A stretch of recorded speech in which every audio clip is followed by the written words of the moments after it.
I now recognize, a little bit out of order, my good friend, the ranking member, Mr. Courtney, for 5 minutes of questions, upon which I'll close after.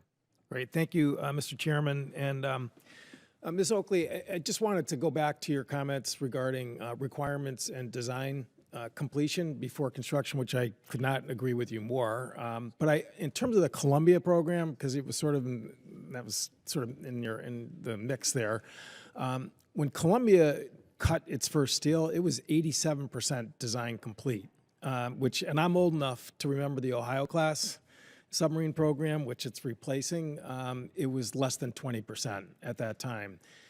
A lot of land-based testing has been done for, the propulsors, before it even got near the submarine for assembly that's there. And I think, again, that reduced a lot of risk during the process. It's late right now, no question about it. There are two reasons.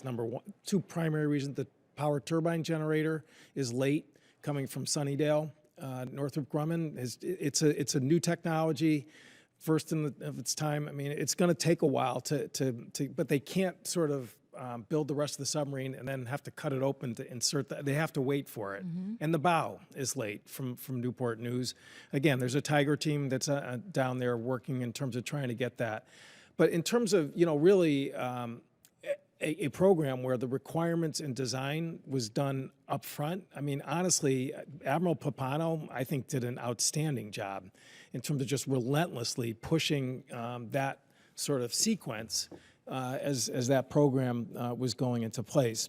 Dr. Seidel, in terms of the requirements issue, again, GAO is right about the fact that, this has been, whether frigate and some of the other LCS, just that was changing, it seemed like every hearing Sea Power held over the years.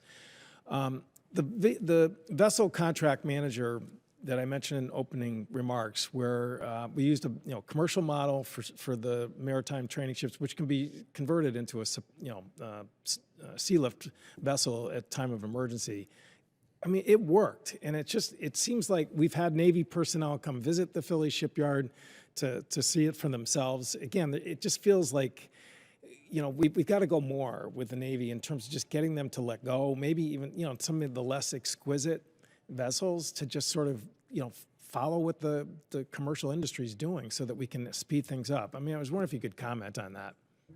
Yeah, two things. One, to the point about design, and we've had a lot of discussion about that today, I feel like for success in this arena, it's rigor and discipline in requirements, then design and production.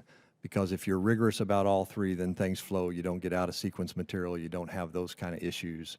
I think we have an insatiable appetite for capabilities at times for good reason. We are the finest Navy ever assembled because we have capabilities that outpace our adversaries.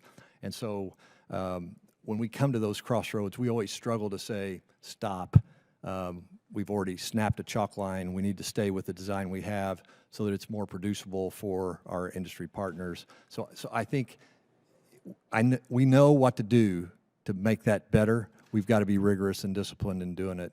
To your point about MARAD and the vessel construction manager, I've taken several briefs on that now. I concur with you. It looks like they've been very successful, control some of the little R requirements compared to the big R requirements, and have led to some decreased costs there that I think looks good. So I intend to go meet with them and have some real discussion. I think there's some opportunity in our space to take that model and use it for some of the work that we're doing, and my commitment is to lean in and work to try to do that. I mean, that's great to hear, and anything we can do to push that along.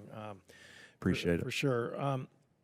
Ms. Oakley, again, was glad to hear that you now are going to be focusing on workforce training as part of a project that's there. I really encourage you to come up to Groton and see the manufacturing pipeline. Again, that reason why they hit that 5,300 hire number, it was 4,000 last year, and having such great retention is because of the design of the curriculum.